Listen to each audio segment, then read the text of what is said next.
نحمده ونصلي على رسوله الكريم أما بعد فقد قال الله تعالى في القرآن المجيد والفرقان الحميد أعوذ بالله من الشيطان الرجيم بسم الله الرحمن الرحيم وما أتاكم الرسول فخذوه وما نهاكم عنه فانتهوا وقال الله تعالى ومن يطع الرسول فقد أطاع الله وقال الله تعالى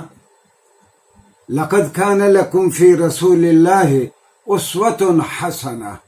صدق اللہ مولانا العظیم۔ ناظرین گرامی، میں نے سورہ حشر، سورہ نساء اور سورہ احزاب سے 3 آیات یا ان کے ٹکڑے آپ کی خدمت میں پیش کرنے کا شرف حاصل کیا۔ آج ہمارا موضوع ہے کہ قرآن فہمی کے لیے مطالعہ سیرت النبی صلی اللہ علیہ وآلہ وسلم کی، خاتم النبیین کی سیرت پڑھنے کی کیا اہمیت اور ضرورت ہے۔ سیرت کے مطالعے کے بعد قرآن فہمی کے لیے کس طرح راہیں کھلتی ہیں، اور بہت ساری باتیں جو قرآن نے کہیں جب وہ رسول اللہ صلی اللہ علیہ وسلم کے طرز عمل میں دیکھتے ہیں تب وہ باتیں بہتر طور پر ہمیں سمجھ آتی ہیں۔ اور قرآن نے واضح الفاظ میں یہ سورہ حشر میں کہا، مسلمانوں کو خطاب کر کے، وَمَا أَتَاكُمُ الرَّسُولُ، جو رسول آپ کو دیں، اے مسلمانوں جو رسول آپ کو دیں، جس چیز کا حکم دیں، فَخُذُوهُ، تو اس کو لے لیا کرو، اسی کے مطابق عمل کیا کرو، اور جس چیز سے رسول اللہ صلی اللہ علیہ وآلہ وسلم آپ کو روکیں اس سے رک جایا کرو۔ گویا رسول اللہ صلی اللہ علیہ وسلم کے طرز عمل اور فرامین کو یا آپ کے طریقہ کار کو، جو آپ کے احکامات، اوامر اور نواہی ہیں، ان کو قرآن ایک بنیاد قرار دے رہا ہے۔ پھر قرآن نے کہا، اور یہ سورہ نساء میں مدنی صورت، وَمَن يُطِعِ الرَّسُولَ فَقَدْ أَطَاعَ اللَّهَ، جس نے رسول اللہ صلی اللہ علیہ وآلہ وسلم کی اطاعت کی، گویا اس نے اللہ کی اطاعت کی۔ اور پھر قرآن نے کہا یہ سورہ احزاب سے کہ لَقَدْ كَانَ لَكُمْ فِي رَسُولِ اللَّهِ أُسْوَةٌ حَسَنَةٌ، مسلمانوں تمہارے لیے پیروی اور فالو کرنے کے لیے ایک ہی معیار ہے کہ جو رسول اللہ صلی اللہ علیہ وسلم نے کیا وہی تم کرو۔ تمہارے لیے کامل نمونہ زندگی گزارتے ہوئے اپنے اعمال کو سیدھا رکھنے کا یہ ہے کہ رسول اللہ صلی اللہ علیہ وسلم کی پیروی کرتے جاؤ، جو رسول اللہ صلی اللہ علیہ وسلم نے حکم دیا، جو آپ نے عمل کیا وہی تم کرو۔ ناظرین گرامی،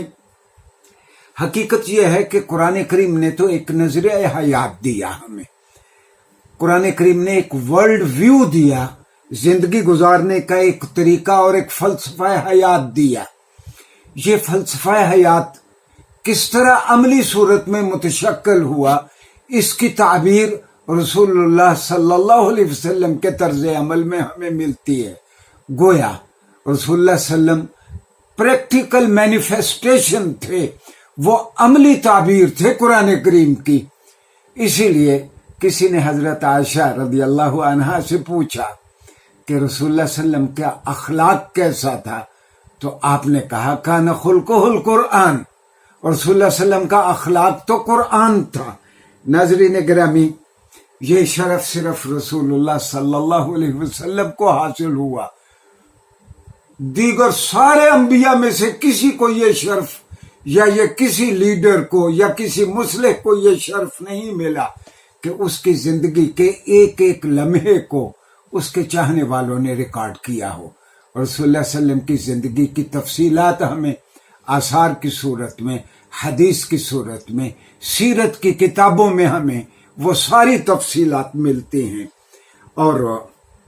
یہی سبب ہے کہ مغرب نے صرف 2 چیزوں کو ہی دشمن رکھا ہے، ہدف تنقید بنایا تو قرآن کریم کو بنایا، یا پھر حدیث اور سیرت لٹریچر کو بنایا۔ ہم نیکسٹ لیکچر میں جائزہ لیں گے کہ مغرب کی یہ کوشش کس طرح ناکام ہوتی ہے، کہ ان کی آج یہ کوشش ہے کہ پورے سیرت لٹریچر کو سیرت کی کتابوں کو ساقط الاعتبار ثابت کیا جائے، ان کو غیر مستند قرار دے دیا جائے، اور انکار حدیث کے ساتھ یہ فتنہ بھی اس کے ساتھ ہے کہ حدیث کی کتابوں کا انکار کیا جا رہا ہے،